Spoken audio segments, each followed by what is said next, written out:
ಅಂತ ಹೇಳಿದರು ರಾಜಣ್ಣವರು. ಆ ರೀತಿಯಲ್ಲಿ ಅವರು ಹೋದರೆ ಒಳ್ಳೆಯದು ಅಂತ ನಮ್ಮದು.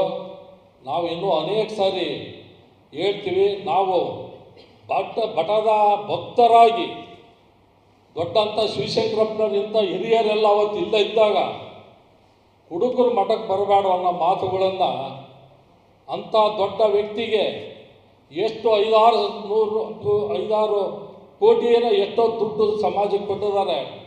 ಅವರು ಭಾಳ ದೈವ ಭಕ್ತರು. ನಮ್ಮ ಗುರುಗಳಂದರೆ ಎಲ್ಲಿಲ್ಲದ ಪ್ರೀತಿ ಗೌರವ ಇಟ್ಕೊಂಡಾರ ಅಂತ ಒಬ್ಬ ಶಾಮನೂರು ಶಿವಶಂಕರಪ್ಪನವರಿಗೆ ಇಂಥ ಪೀಠದ ಮೇಲೆ ಕುತ್ಕೊಂಡು ಆಲ್ಕೋಹಾಲ್ ಕುಡ್ದವರು ನಾವು ಚೆನ್ನಾಗಿ ಮಾತಾಡ್ತಾ ಇದ್ದೀವಿ. ಹಾಲು ಕುಡ್ದವ್ರು ನೆಟ್ಟಿಗೆ ಮಾತಾಡಬೇಕು. ನಾವೇನು ಮಠದಾಗ ಯಾವುದೋ ಗಂಟು ಹೊಡೆದಲ್ಲ.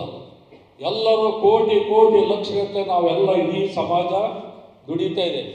ಈಗಲೂ ನಮಗೆ ಇದೆ ಕೊಟ್ಟು ನಮ್ಮ ಮಠ ಚೆನ್ನಾಗಾಗಬೇಕು, ನಮ್ಮ ಮುಂದಿನ ಪೀಳಿಗೆಗೆ ಮಠ ಉಳಿಬೇಕು. ಅದು ಮಾಡಿಕೊಂಡಿರೋದವರು ಮೊದಲನೇದು ಅವರ ಮುಂದಿನ ಪೀಠಾಧಿಪತಿಗಳನ್ನ ಯಾರು ಅನ್ನೋದು ಹೇಳಬೇಕು.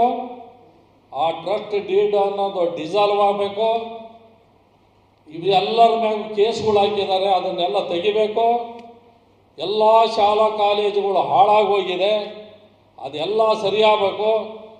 ಈ ನಿಟ್ಟಿನಲ್ಲಾದರೂ ಗುರುಗಳು ಇನ್ನು ಮುಂದೆ ಆದ್ರೂ ಸಮಾಜದ ಜನ ಬಿಟ್ಕೊಂಡು ಒಳ್ಳೆ ರೀತಿಯಲ್ಲಿ ಬೆಳೆಸಲಿ ಅಂತ ನಾವು ಈ ಸಮಾಜಕ್ಕೋಸ್ಕರ ಇವತ್ತು ಈ ಸಭೆ ಕೆಲವರೇ ನಾವೊಂದು 50 ಜನ ಸೇರಿ ಇದನ್ನು ಮಾಡಿಬಿಟ್ಟು ಅದನ್ನು ಅವರಿಗೆ ಮುಟ್ಟಿಸ್ಬೇಕು ಅಂತ ನಾವು ಇಲ್ಲಿ ಸೇರಿರೋದು. ಆದರೂ ಇನ್ನು ಉಳಿಕೆಯಾದವರು ಇಲ್ಲಿ ಏನು ನಡೀತಾ ಇತ್ತು ಒಬ್ರಿಗೊಬ್ರು ಮಾತಾಡಿ ಬಂದಿದ್ದಾರೆ.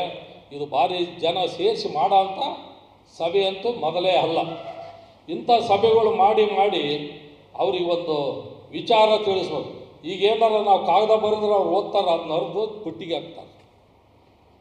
ನಮ್ಮದ ಇಷ್ಟು ದಿವಸ ನಾವು 4 ಗೋಡೆ ಮಧ್ಯದಲ್ಲೇ ಚರ್ಚೆ ಮಾಡಬೇಕು ಅಂತ ಅನೇಕ ಸರಿ ಅವ್ರ ಹತ್ರ ಮಾತಾಡಿದ್ವಿ. ಅದು ಯಾವುದಕ್ಕೂ ಅವಕಾಶ ಕೊಟ್ಟಿಲ್ಲ.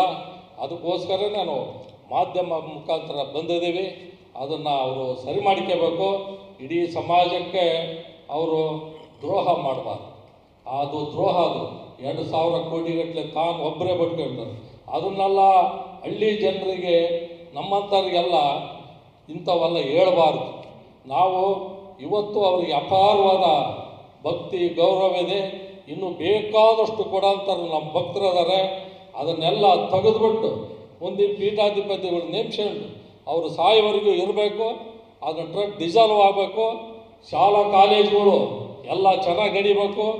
ಇಲ್ಲಿಂದ ಸಮಾಜಕ್ಕೆಲ್ಲರಿಗೂ ಅದರಿಂದ ಮಠದಿಂದ ಉಪಯೋಗ ಆಗಬೇಕು. ನಾವು ಇದರಲ್ಲಿ ಶಾಲಾ ಕಾಲೇಜುಗಳಿಗೆ ಎಲ್ಲ ಎದಕ್ಕೆ ದಾನ ಧರ್ಮ ಕೊಡೋದು? ಅವ್ರು ಸ್ವಂತ ಮಾಡ್ಕೊಳಕ, ಅವ್ರು ಸ್ವಂತ ಇಟ್ಕೊಳಕ್ಕೆ ಬಿಟ್ಟಿದ್ದೀವ? ಸಮಾಜಕ್ಕೆ ಬಳಕೆ ಆಗಬೇಕು ಅಂತ ನಾವೆಲ್ಲರೂ ದಾನ ಧರ್ಮ ಕೊಟ್ಟಿರೋದು. ಅದು ಆಗ್ತಾ ಇಲ್ಲ. ಇವಾಗ ಶಾಲಾ ಕಾಲೇಜೆಲ್ಲ ಹಾಳಾಗೋಗಿದೆ. ಜನಗಳಿಗೆಲ್ಲ ನಾನು ಕೆರೆ ನೀರು ಬಿಡ್ತೇನೆ, ಅದಕ್ಕೆ ಸರ್ಕಾರ ಇದೆ, ಕೊಡ್ತದೆ, ಮಾಡ್ತಾರೆ, ಕರೀತಾರೆ. ಗುರುಗಳು ಯಾವ್ದಾರ ತೊಂದರೆ ಆದರೆ MLAಗಳು ಮಂತ್ರಿ ಕರೆದ್ರು ಬುದ್ಧಿ ಹೇಳ್ರಿ ಅಂದ್ರೆ ಹೇಳ್ತಾರೆ. ಅದಕ್ಕೆ ಬೆಲೆ ಕೊಟ್ಟಿದ್ದಾರೆ, ಮಾಡಿದ್ದಾರೆ. ಮಾಡಿರ್ಬೇಕು, ಅವ್ರು ಮಾಡ್ಬೇಕು ಸಮಾಜಕ್ಕೆ. ಇವತ್ತು ನಾವು ನಮ್ಮ ಮಕ್ಕಳಿದ್ದಾರೆ, ವಿದ್ಯಾಭ್ಯಾಸ ಕೊಡ್ತೀವಿ, ಆಸ್ತಿ ಕೊಡ್ತೀವಿ, ಅವ್ರಿಗೆಲ್ಲದೂ ಕೊಡ್ತೀವಿ. ಅವ್ರಿಗೆಲ್ಲ ನಮ್ದು ಏನೈತೆ ಎಲ್ಲ ನೋಡಪ್ಪ ಮುಂದೆ ನೋಡ್ಕೊಂಡು ಹೋಗ್ರಿ ಅಂತ ನಮ್ದು ಇಟ್ಟು ಕೊಡ್ತೀವಿ. ಅವರು ನಮ್ಮನ್ನು ನೋಡ್ಕೊಳ್ತಾರೆ.